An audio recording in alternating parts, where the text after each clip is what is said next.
Guys, mo din niya to ang bagong palit nga bantam na. Medyo pure ni siya guys. Kay mahal-mahal man. Salamat sa sponsor. So, nag-change tag breeder guys kay ang breeder na to guys semi bantam lamang gud to. So kini medyo pure na siya guys.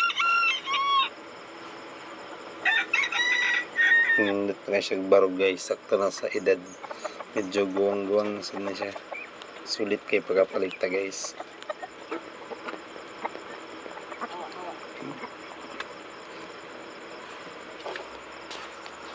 Sumoni ang ato ang breeder sa una. Dili ko satisfy sa iyahang mga anak guys kay medyo dagko. Gihapon dili sa kuan tungod lagi kay dili na sa pure pod. Mo nang nag-try tag bag-o guys. Mao lang to guys. Salamat.